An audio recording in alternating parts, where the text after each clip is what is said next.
Ako si Jana, isang grade 6 student, at gusto kong i-share sa inyo ang nakakikilabot na karanasan ko. Naganap ang nakakikilabot na pangyayari nung ako'y pinauwi ni ate sa bahay ni mama. Pinagbilin sa akin ni ate na bantayan ko muna ang bahay dahil sinamahan ni ate na ipagamot si mama, kaya dumiretso na akong umuwi sa tinitirhang bahay ni mama. Hiwalay ang aking magulang at nag-iisang naninirahan si mama sa isang maliit na apartment. Kaya naisip ko para makatulong kay ate, pumayag na kong umuwi sa tinutuluyan ni mama. Noon pa man takot na ko kay mama, dahil grabe niya ako paluan kapag nagagalit siya. Para siyang halimaw kapag nagagalit siya sa amin ni ate nung kasakasama pa namin siya.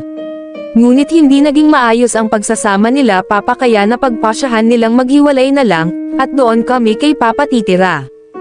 6:00 ng gabi na ko nakauwi sa bahay ni mama dahil tinapos pa namin ng classmate ko ang aming project na ipapasa namin next week. Natakot ako kasi, baka nakauwi na sila ate habang ako'y papauwi palang patungo sa bahay ni mama.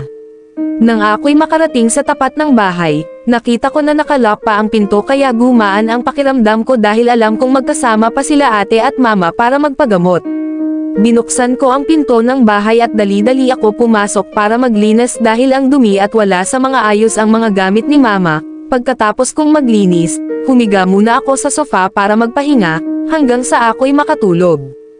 Nagising ako sa gulat dahil may malakas na kalampag akong narinig sa tapat ng pinto ng bahay. Nagtaka naman ako dahil 9:00 na ng gabi at wala pa rin sila mama at ate sa bahay. Laking gulat na may pagtataka nang nakita ko ang phone ko, dahil sa 40 missed calls at sa daming message ni ate. Nang babasahin ko na ang message ni ate, narinig ko na naman ang malakas na kalampag, ngunit nanggaling naman sa pintuan ng kusina, sa likod ng bahay. Dali-dali akong tumayo para tingnan, kasi baka may pusang gustong pumasok ng bahay. At nang papunta na ako sa kusina, may nakita akong aninag ng tao sa bintana na tila tumakbo ng mabilis. Kaya pumunta ako kagad sa pinto ng kusina para buksan at tingnan kung may tao ba. At bago ko hawakan ang doorknob nakita ko ang message ni ate at ang sabi niya, "Jana, kahit anong gawin mo, wag na wag mong pagbubuksan ng pinto si mama, magtago ka sa loob ng bahay, nakatakas siya sa mental hospital at hinahanap ka, meron siyang hawak na kutsilyo kaya magtago ka sa loob at ilak mo ang mga pinto at bintana."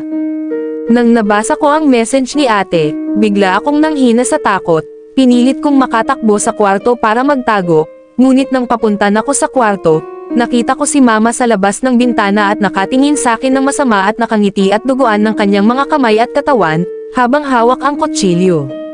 Nagmakaawa siya sa akin na tumatawa at sinabi na, "Jana, buksan mo ang pinto, papasukin mo ko," at nang isunod nakita sa tatay mo.